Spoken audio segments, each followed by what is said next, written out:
Good morning, everybody. Welcome to CWU Live. Last day of conference today, so this is probably the last live we're going to be doing with you. Delighted to be joined by National Officer Andy Fury. How you doing, Andy? Yeah, doing very well. We just had a good debate about the post office dispute. It was an excellent debate, and obviously for those of you who don't know, and I'm sure that's not many of you, our post office members are on strike next Tuesday. We need as much solidarity out there as possible for them. But Andy, you moved the motion. Our Deputy General Secretary Terry Pullinger seconded it, and there was a really good debate and a sort of a wealth of solidarity from across the union. People up for attending picket lines, people recognising how big a moment this is for our post office members. And I suppose they're first out the traps when, and then we've got Royal Mail coming, we've got BT Group. It's these big moments, don't they? Yeah, look, working class people need to stand up and be counted on the front of inflation, the cost of living crisis. Frankly, people deserve a much, much better deal. Post office members voted 97.3% for yes vote for a strike action. Unfortunately, we haven't been able to get round the bargaining table with the post office because they're putting their heads in the sand and pretending this issue will go away. So we've had to serve notice for strike action. The first day is next Tuesday, the 3rd of May. And we're expecting really good support from our members. We're confident of a great display because our members are angry. They're angry about the way they're being treated, and they're angry about the way they're being disrespected as key workers that work throughout the pandemic. They simply deserve a better deal. Spot on, Andy. I mean, we'll come to our members shortly, but I want to touch on the solidarity shown from the wider union. I mean, I felt, there was people who weren't obviously post office reps, Royal Mail reps, branch secretaries getting up there. The sense was that the whole union are behind our post office members. Absolutely. It was incredible to see the emotion and the support and the solidarity, unity. These are key words, but there was a sense of and a feeling on the body of the conference that all of our activists, all of our branches, all of our officials are totally behind the post office members and will be showing up in big numbers on the picket lines on Tuesday morning. In terms of the disputes we've got going across the union, I mean, there's lots of similarities, and pay would be one thing that jumps out. The fact that they're, whether it be BT Group, Openreach, EE, Post Office, Royal Mail Group, Parcel Force, all key workers. So that's another similarity. The thing I think strikes me about the post office dispute, so there's plenty of reasons for those groups of members to vote yes, to back action and defend themselves. But the thing that strikes me about the post office dispute is the lack of morality from the company or the Horizon scandal, the small chance to go, oh, do you know what, we need to do the right thing here, and still they haven't done that. The post office management, the senior leadership have got no shame. Okay, they got rid of Paul Reynolds, the previous CEO, but they've been replaced with another one. These leopards don't change their spots. They've got the same mentality, the same attitude. They're only interested in balance sheets, their own bonuses. They don't care about their key workers who kept the post office on the road. Yeah.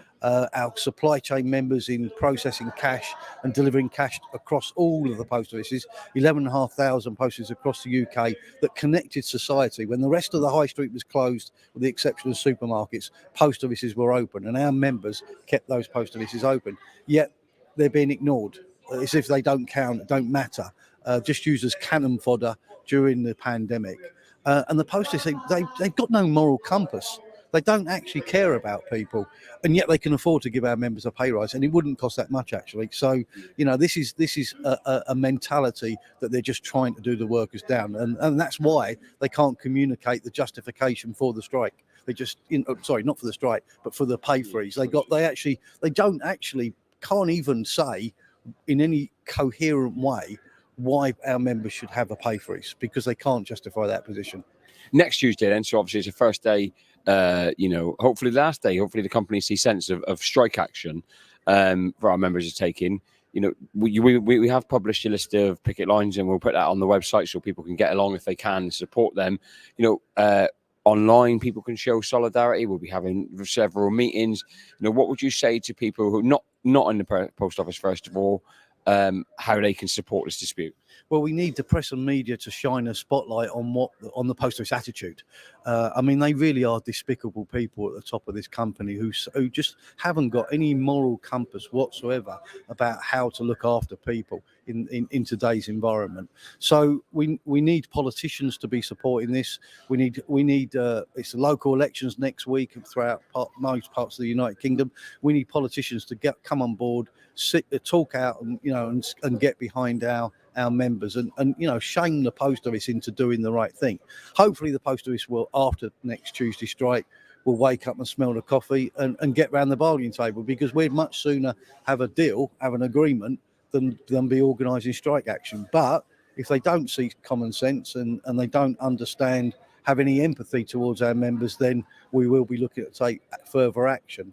Our view on this is that we're in this for the long haul, and we're not going to give up after one day. And we're very, very confident our members will support that. So we need support from the public, from the wider general public, communities, political parties, etc. And I'm confident we're going to get that.